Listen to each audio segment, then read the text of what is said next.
Venezuela is an extraordinary country.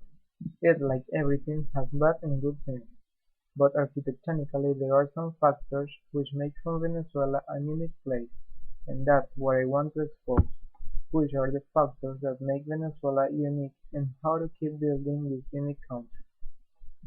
Venezuela is a tropical country located in the north of South America.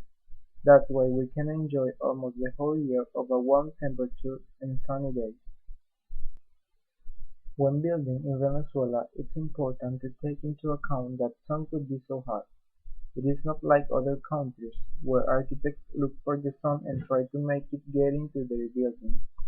Here in Venezuela, sun is always above us, and when building we have to create a shelter, and you have to think about how to illuminate in a natural way, and also protect from the sun.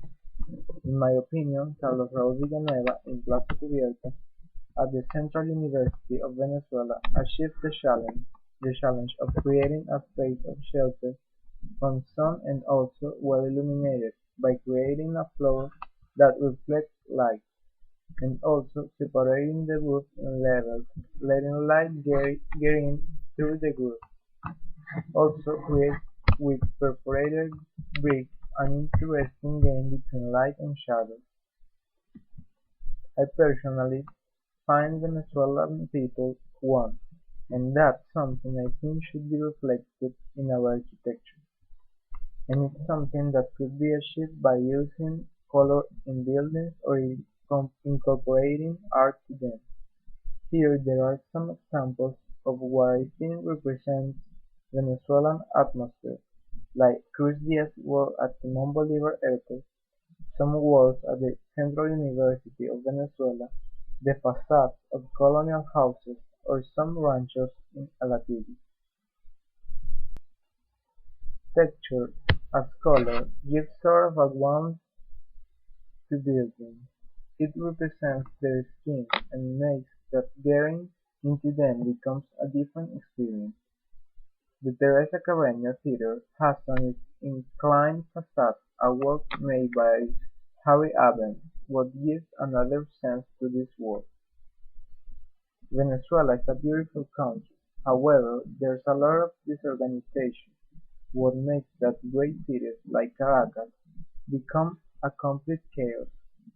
Caracas is a chaotic city because there's too many people living there and it has not been designed to shelter that quantity of population, and overpopulation develops other problems like traffic, overcrowding, unemployment, pollution, etc. Focusing on traffic, we can say that in Caracas, because of its uncontrolled growth, has not been developed the necessary infrastructure for the amount of people that live there, what makes Venezuelans lose a lot of time every day when trying to move to their jobs or houses. Here there are some works of infrastructure to try solving this problem, but Caracas needs more like them because they are not enough for this growing city, and if we had more of this work circulating in the city wouldn't be an odyssey.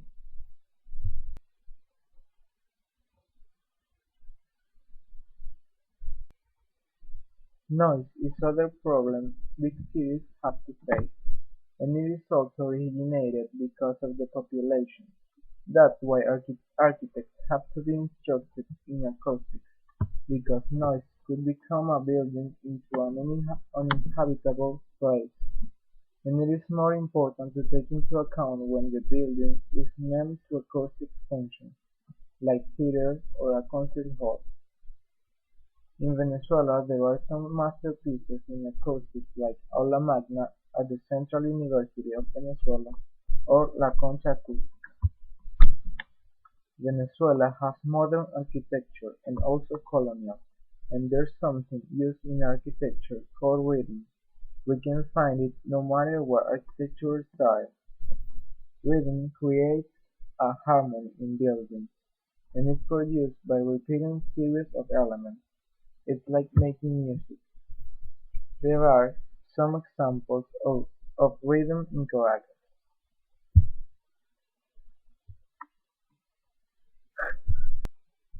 I used to say Venezuela is kind of a chaotic paradise. It's a very beautiful country with beautiful landscapes, great people, the perfect weather, and a lot of talent. But there are other factors which overshadow its beauty.